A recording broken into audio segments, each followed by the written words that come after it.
What is going on, Bulls Nation? So there are reports that the Hawks have given the green light to trade, basically even Trae Young. So should the Bulls even be interested or should take a look at this?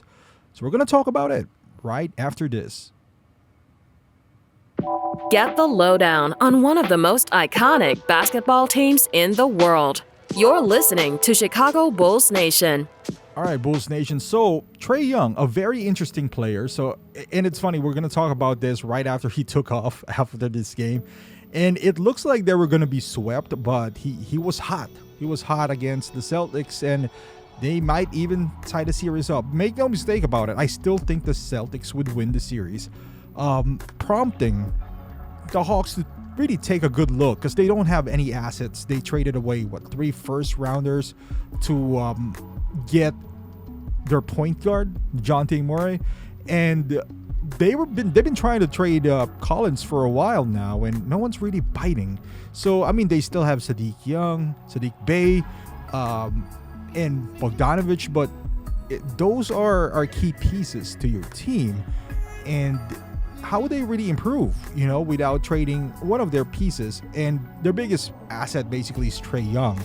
And with that, it's not because of just his talent. He's been voted as the most overrated player by players as well. But it looks like he clashes with coach, maybe even ownership. And Shams reported that, he had some issues. The organization is taking a look at his day-to-day activities and seeing how he is committed to this basketball team. So there's a lot of red flags when it comes to Trae Young and his attitude towards basketball, but there's no denying the guy has talent. Now, should the Bulls even take a look at him because they do need a point guard? Now, keep in mind, Trae Young is not a free agent. He's signed for the next 3 years. I guess the last year is like a player option. So if we're going to acquire Trae Young at any rate, it has to be via trade.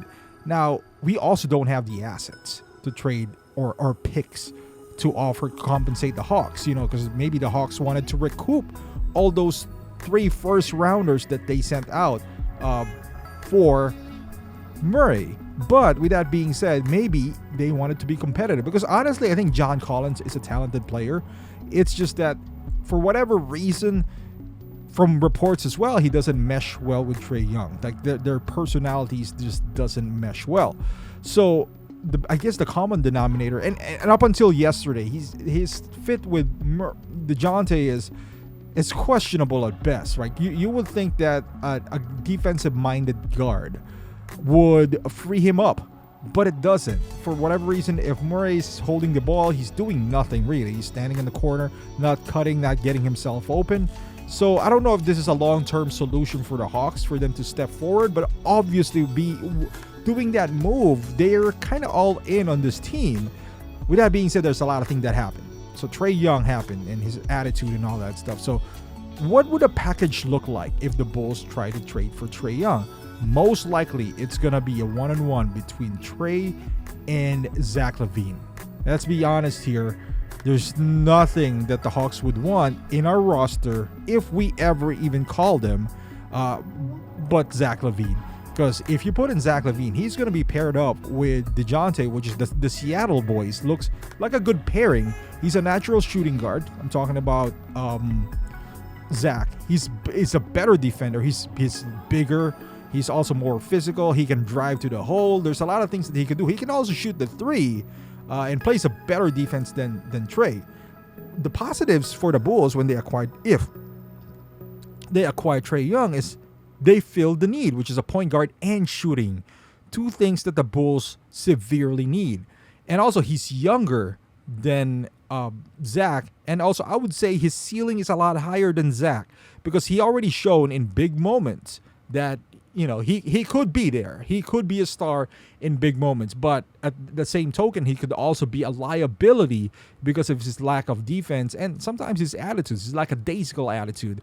But would this make the Bulls a contender? I wouldn't say so. I really don't. But is he a better fit to the Billy Donovan system? I would say yes. Billy Donovan system predicates about how good the point guard is. And with the lineup of him, Caruso on the shooting guard, maybe DeMar at 3, and then you put Patrick Williams at 4, and Nikola Vucevic at 5, I think that's a better fit than if you insert any point guard, which I don't even know who we're going to get. Let's just say we go with Kobe White. Kobe, Zach, DeMar, or I would say Caruso. That's a small lineup as well compared to the one that I just mentioned. But I don't know. I just kind of like the fit better. It doesn't mean that Young, as of this moment, is so much better than Zach. I think it's more about what is tailored more for Billy Donovan's offense. Now, do we have so much faith in Billy Donovan that we're going to trade our star for another star? And honestly, like, Trae looks like a headache. But if the opportunity arises, if they got bounced out by the Celtics and maybe Trae has another blow up with a team, that might be a thing that the Bulls should explore. Although I'm not, I don't think it's as lopsided as people probably would make it out to be, because Trae Young is kind of more of a household name. He's known more, I guess, in the NBA circle, and for casual fans are like, what, trade for Zach? They need to put in any draft picks if that's going to be the case. I don't want Trae Young there, because you're giving up something as well, an all-star caliber player as well. What if you go with Trae Young and you get rid of Zach LaVine? Zach is still young. The positives for Trae I did mention, and also he doesn't have any injuries yet, at least major like Zach. So that's going into your positive. The negatives, obviously the defense, lack of size, and his attitude towards the basketball is questionable. So let me know in the comments, how do you feel about this? Is this a big no-no? Because I know I did one for Damian Lillard. It was more of a mix, but Damian is more of a pipe dream, really. Not my dream. I don't want any part of Damian Lillard, to be quite honest, but I wouldn't mind Trae Young, but I'm also not dreaming about. I mean, there's more point guards that I think is more suited for the Bulls than Trae Young. But hey, sometimes if things doesn't work out, maybe a change of scenery for both stars might bode well for both teams. But thank you for watching. Hopefully you liked this video. Give it a thumbs up, subscribe to the channel, and I'll see you guys in the next one.